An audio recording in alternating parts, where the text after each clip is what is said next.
29.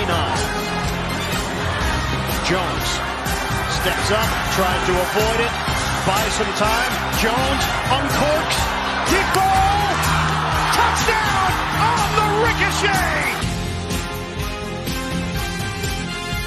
Verge back to throw, pressure coming, steps away, looking to run, and he walks it in for the touchdown. Throw on 4th and 18, he's given time, he wants Jefferson, plays it, oh my goodness, Justin Jefferson.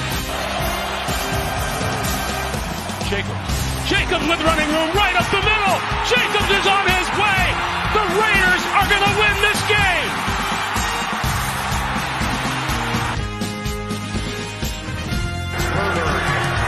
Lays it up, and it's intercepted. Trayvon Diggs. Guess who?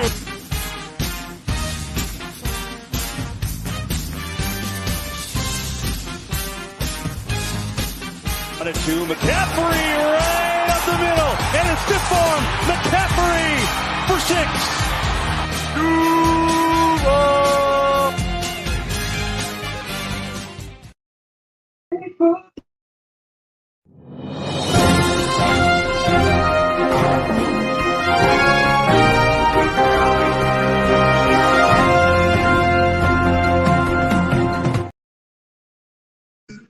Well.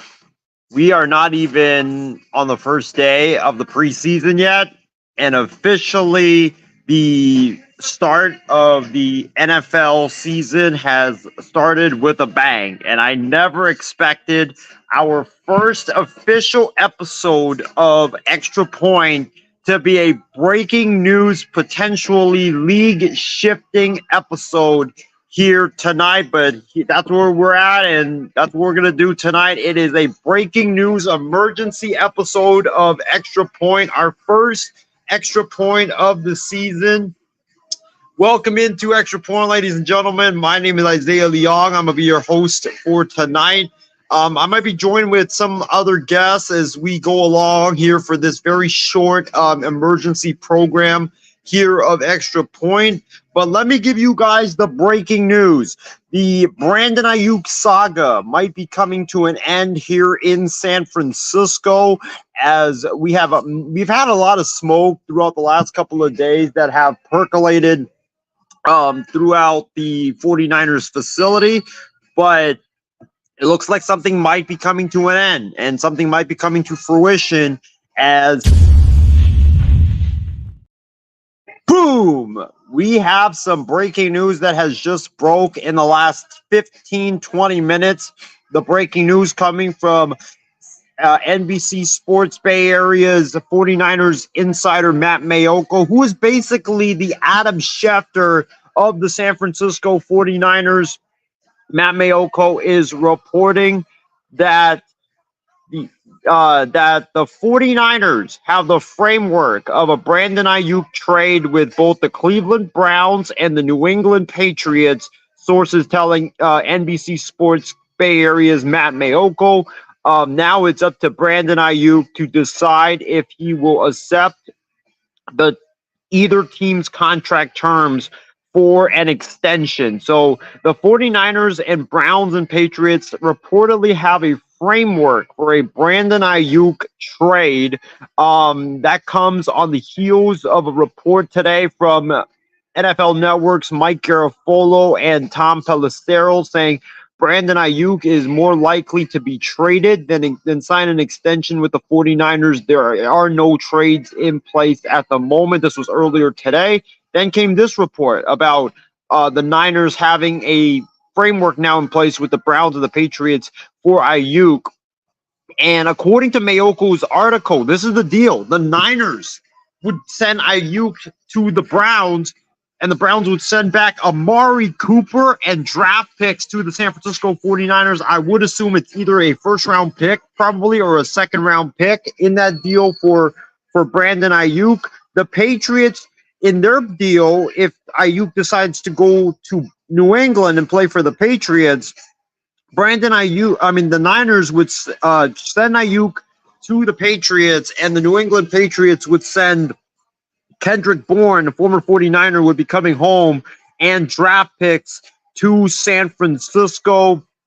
A lot of stuff to get into, a lot of stuff to dive into. I'm pretty sure we're going to have a lot of my fellow colleagues drop in to talk about this crazy, crazy development that has just broke in the last 5 to 10 minutes from now. But let's get into the first couple of reports that we put on the screen, and that was the 49ers have the framework of a Brandon Aiyuk trade with both the Cleveland Browns and the New England Patriots, and now it's up to Brandon Aiyuk to decide if he wants to accept their terms.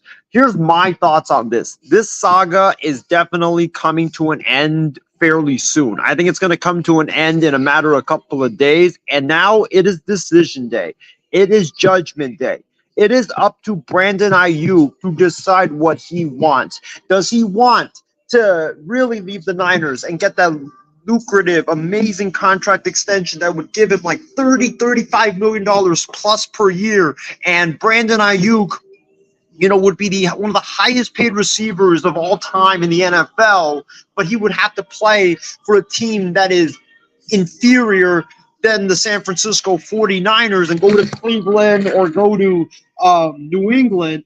Or does he want to stay in San Francisco, take a little bit less, and accept the Niners terms? The decision day is now, and it's definitely going to be fascinating to see what Brandon Aiyuk does in fact do. I think that in the next 24 to 48 hours, I think we will see a decision on this. But I think, for the Patriots' sake, right? You got to do this. If you're Gerard Mayo, if you're Elliott Wolf, if you're the Cleveland Browns, you're going to get rid of Amari Cooper, yes, but guess what? Brandon Aiyuk is younger and he's got a bigger ceiling than Amari Cooper would have, because Amari Cooper's getting up there in age. For the Niners' sake, if you're the Niners, you hope that Brandon Aiyuk chooses to go to Cleveland, because then you get Amari Cooper, who is like Aiyuk, but not as younger, an older version of Aiyuk, who's a really skilled route runner, a guy that's got surefire hands, a guy that is, very dependable. I think that Amari Cooper would work great in a Kyle Shanahan offense. I think for the Patriots offer is definitely less, but it depends on the draft picks. Like if New England is giving up their first round pick next year, I'd be totally fine with that. And getting Kendrick Bourne, which Kyle Shanahan loves. So we welcome my guy Loro Antonio. I told you guys all that we would have some of my colleagues drop by and come out on this program here on this emergency edition of Extra Point. Loro, welcome to our first official Extra Point. I don't think both of us expected to be doing our first Extra Point to be an emergency show, but here we are, man. How are you doing, man? And what are your thoughts on the massive Brandon Aiyuk developments where your Patriots and my Niners have a deal in place to send Brandon Aiyuk to New England? Now it's up to Brandon Aiyuk to decide what he wants to do. Isaiah, I didn't think we would do this. We did a great show about her up this past weekend, but my thoughts on this Brandon Aiyuk drama, I think it's between the Patriots and the Browns for his services. If he goes to New England, it's going to help Drake May big time with his development. And if he goes to Cleveland, I think he makes Deshaun Watson look really good. You talk about Brandon Aiyuk upgrading a team's offense, especially in the passing game. Like New England desperately would need Brandon Aiyuk than Cleveland, because Cleveland has Amari Cooper, and I think you got to develop the kid and Drake May. Yeah, very well said. The Patriots need Brandon Aiyuk, I feel like, more than the Browns, because the Patriots need that number one receiver so Drake May could have that reliable, dependable target like you've seen like a lot of these young quarterbacks have with Joe Burrow, with Jamar Chase, a lot of these young quarterbacks, C.J. Stroud, now with Stephon Diggs, and before with Nico Collins. I think that this is a smart investment for the Patriots. Definitely, New England's got the money to pay Brandon Aiyuk $30 million plus.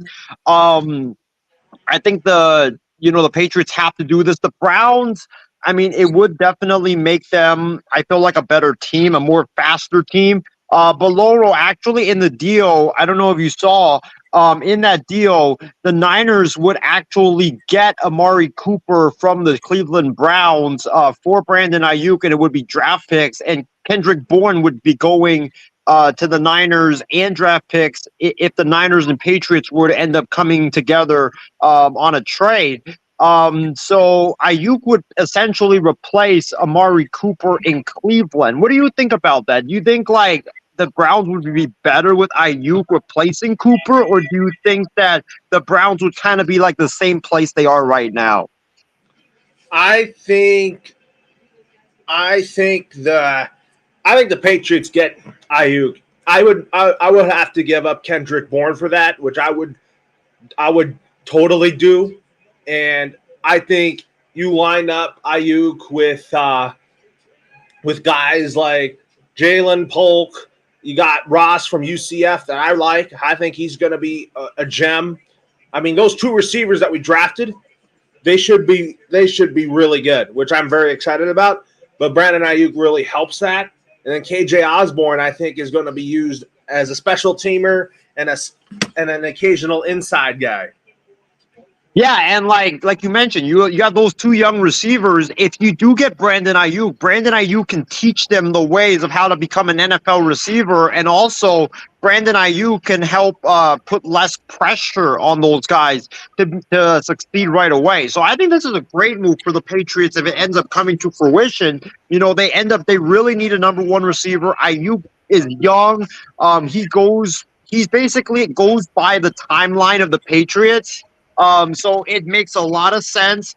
I forgot to mention it was Javon Baker that I mentioned because he was also one of our draft picks at receiver to help Drake May out, and we also got Pop Douglas, who I think is going to have a breakout season. Yeah, and you know what? The Patriots, they need that explosiveness of Brandon Aiyuk because, like we said, last year they didn't have the playmakers.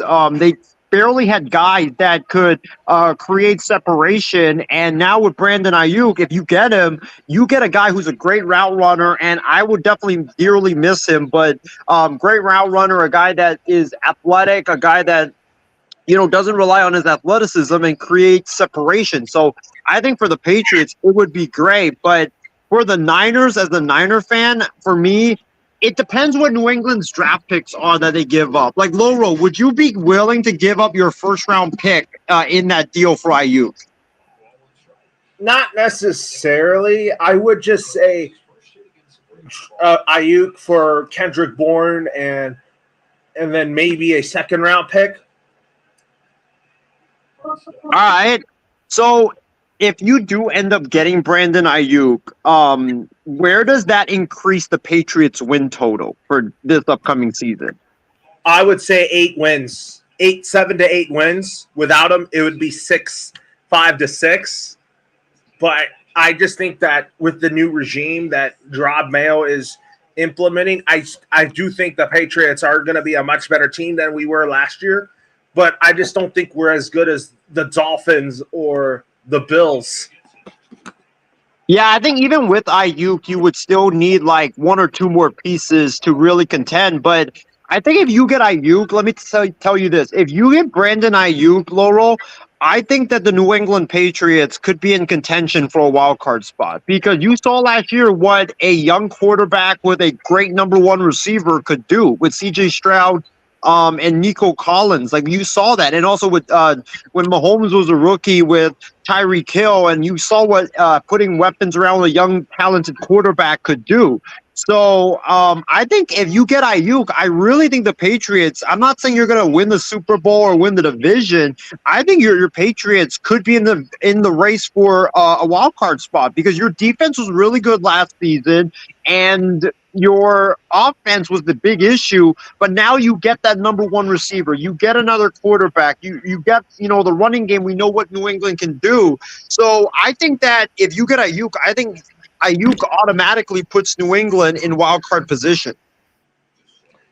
It does. I think it does, but I also think that, the New England Patriots, we don't know how the Jets are going to be. The Jets should be much improved without the Aaron Rodgers, and the Dolphins are the team I picked to win the AFC East because, they got a great offense on paper.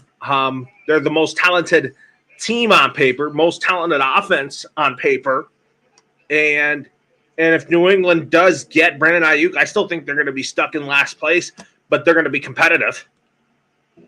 Well, let me ask you this, Loro. If Aiyuk ends up turning the Patriots down and going to Cleveland, what does he make them? Does he make them like a Super Bowl threat, or does he make them kind of the same they are right now, just a fringe playoff team?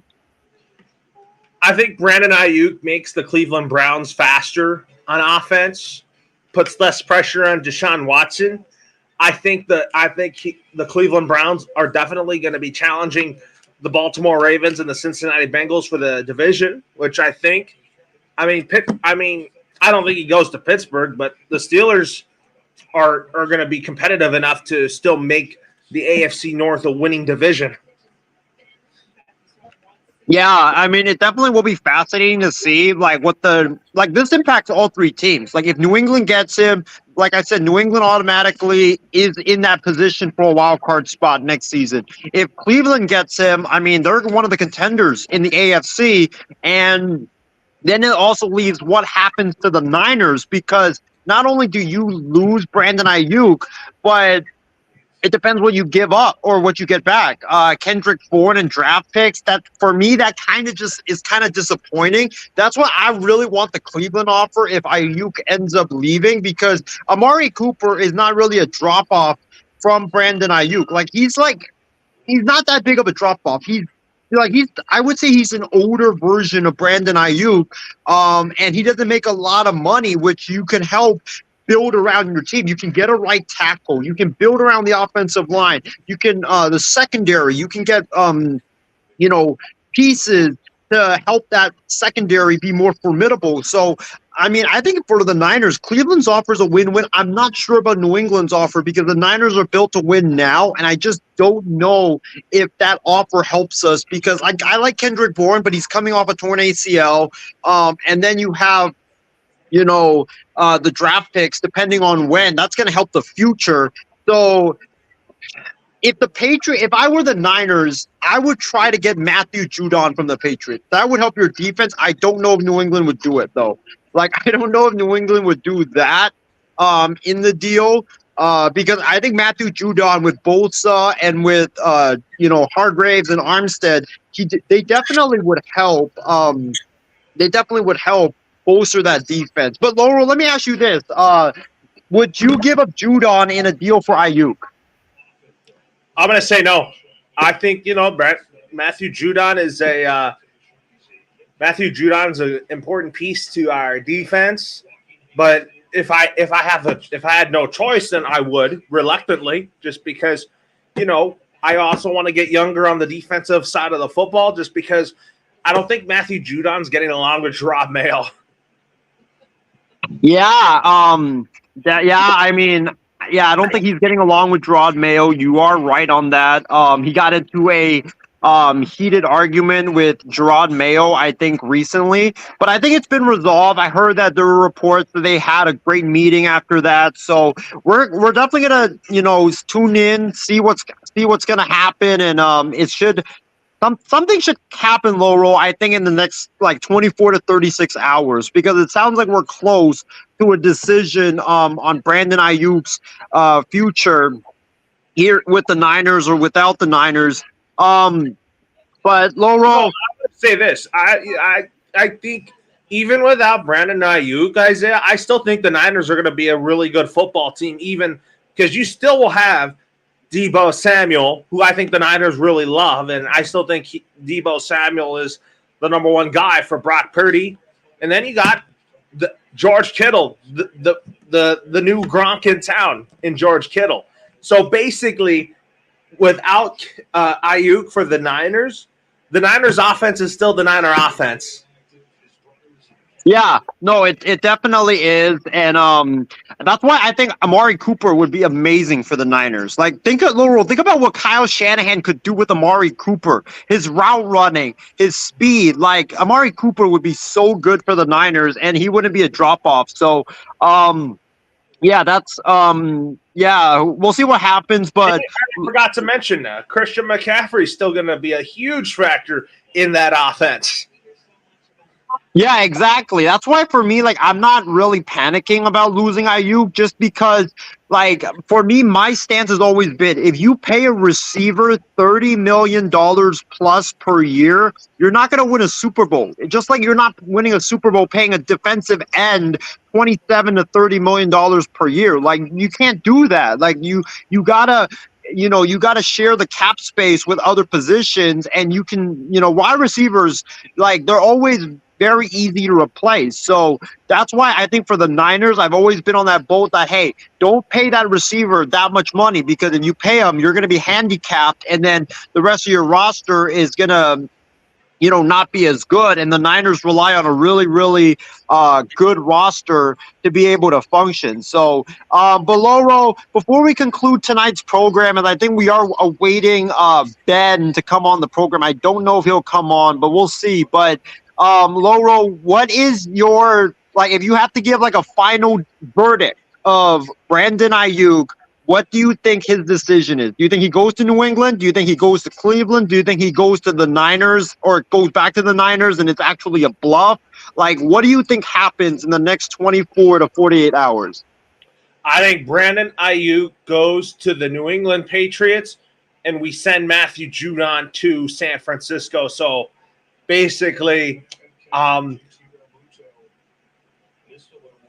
think that Brandon Aiyuk is going to be the target that I think Drake May is looking for in a rookie year. And, I think that's going to make the AFC East look very interesting with this, And also you talk about really good receivers in that division, starting with the Dolphins. You got Buffalo with Keon Coleman, Kurt Samuel, who I think is going to be like a Swiss Army knife guy. And then the two tight end formations with Kincaid and Knox. Yep.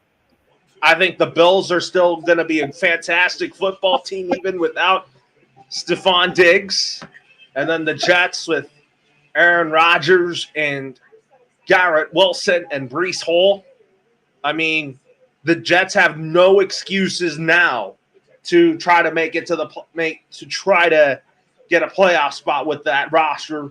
And then New England is going to make things very competitive, and I think the division is going to be really, really tough. Yeah, it's definitely going to be, and I'm checking Twitter right now. So the Patriots, the terms for the Patriots offer, it's been the same. It's Aiyuk for Brandon Aiyuk goes to New England, and Kendrick Bourne and a bunch of draft picks would go to the would be going to the San Francisco 49ers. Also, Mark Daniels from Boston is confirming that. So we'll see what's going to happen. It's going to be interesting in the next 24 to 48 hours. It is definitely going to be very, very interesting to see what happens to Brandon Aiyuk. But Loro, before we get out of here for the night, since this is our first ever extra point for this season, since we're waiting on Ben right now, what is your, I don't know if he's going to come on, but if you had to give me 5 surprise teams this season, what would it be? I'll go first on this, since I'll give you time to think about this. Some surprises to watch out for, guys, this season. Watch out for Arizona. Like, I really like what the Arizona Cardinals have done. They were very, very, very competitive last season, even though they didn't, have a lot of offensive weapons, and now they have one of the best receivers in the draft, in Marvin Harrison Jr. I think that the Cardinals will surprise a lot of people. You think about the NFC West, the Niners might be losing Aiyuk. Seahawks, They're very, very mid right now. Their defense is not as good. And then you look at the Rams. Aaron Donald just retired. Puka Nakua's got a knee injury. So watch out for Arizona. I think they can definitely surprise a lot of people. Another team I would say is, the Jets. I love what they did. Aaron Rodgers is there, but they did beef up their offensive line with Morgan Moses and Tyrone Smith. And they got Mike Williams. He should definitely help them. So that offense should be good. And I think the Jets are going to shut the haters up a lot and really be better than expected. And then the last, I'll give you 3 instead of 5. I think 5 is a little too much, but I think the third one, you know what? I'm going to say this. Watch out for the Commanders. You have Jaden Daniels there. We've seen what a electric rookie quarterback can do for a franchise. With Dan Quinn, that defense should be a little bit better than it's been in the past. I think the Commanders will definitely take a step up. Not make the playoffs, but be more competitive than last year. But, Loro, if you had to give 3 surprise teams you're watching out for this upcoming season, what would they be? One of them has to be the Washington Commanders. They're going to be a team that I think is going to be very competitive with Jaden Daniels at under center. You're going to see a lot of play action, pistol-type formations, and I think that the Commanders' defense is going to be good. I'm also with you on the Arizona Cardinals. Kyler Murray finally has a number 1 receiver in Marvin Harrison. I am a huge fan of elite offenses in the National Football League because I have a belief that offenses are going to help you put up a lot of points. And I like scoring points on that side of the football than the defense. Although Arizona's defense is still a work in progress, I think Arizona's offense is going to be fun to watch. I feel like a lot of teams are going to probably have a hard time stopping Marvin Harrison Jr., like the Rams, like the Niners, like the Seahawks, or those teams I mentioned. And I also think my third surprise team, if they improve, is the Carolina Panthers. I think Bryce Young is going to have a very good season under David Canales as the head coach. I just think I was hoping that Frank Reich would make it work with Bryce Young, but I didn't think it fit Bryce Young's skill set. And also Frank Reich is kind of an old school type offensive mind, which didn't fit the way Bryce Young plays. So now with Dave Canales wearing the headsets in Carolina, it's going to help Bryce Young a lot with his development, his skill set, and the way the way he's going to get better with his throwing and all that. And now he has decent receivers to throw the football to, but I still think Carolina has a long way to go. But the Panthers are a team I think should improve this season. Great picks, Loro. I really love those picks that you named, especially Carolina. I just like you said, I think Frank Reich was not a good fit. I don't think he really had interest in coaching. I think he just took the job because David Tepper offered a lot of money, and that's why he took it. But I don't think his heart was really in it last year. But it's been a great first episode of Extra Point, guys. Me and Loro will figure out a time and a day where we'll do the NFL preview show for Extra Point. So make sure you guys tune in or stay tuned for that. It should be sometime in maybe early end of August, early September, who knows? But we'll do it before the NFL season starts.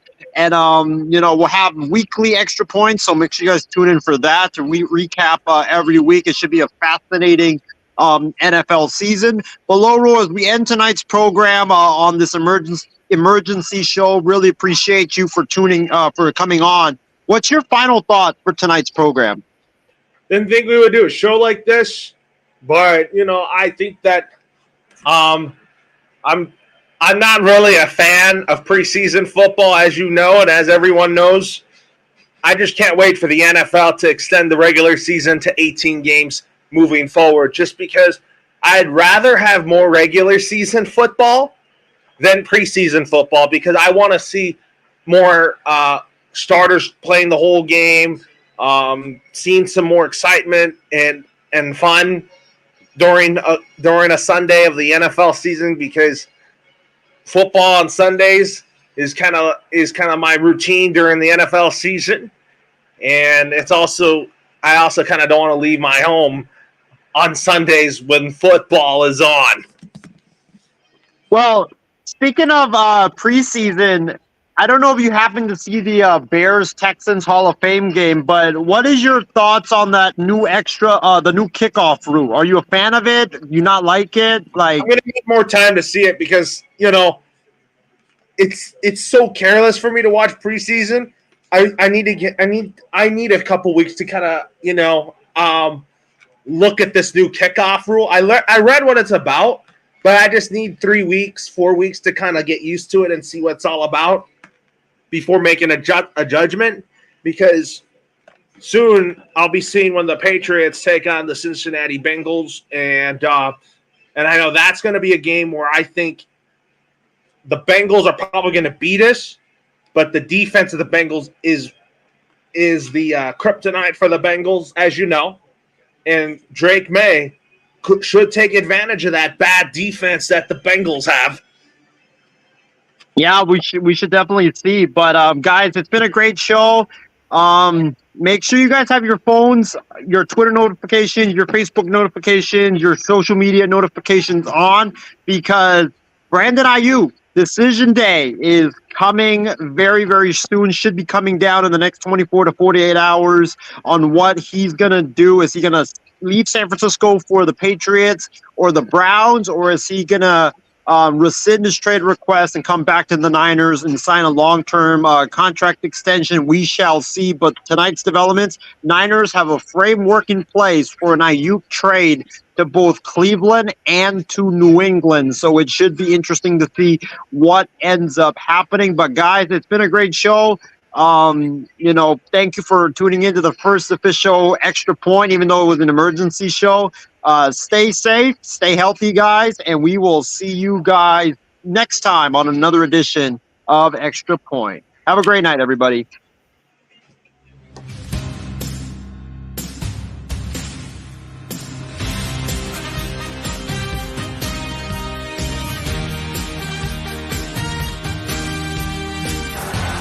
Third and 29. Jones steps up, tries to avoid it, buys some time. Jones uncorks, deep ball, touchdown on the ricochet. Purdy back to throw, pressure coming, steps away, looking to run, and he walks it in for the touchdown. Throw on 4th and 18. He's given time. He wants Jefferson.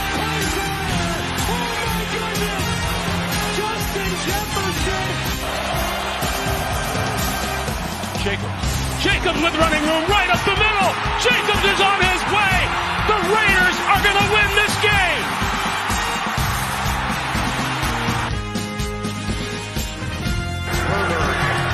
Lays it up, intercepted Trayvon Diggs. Guess who?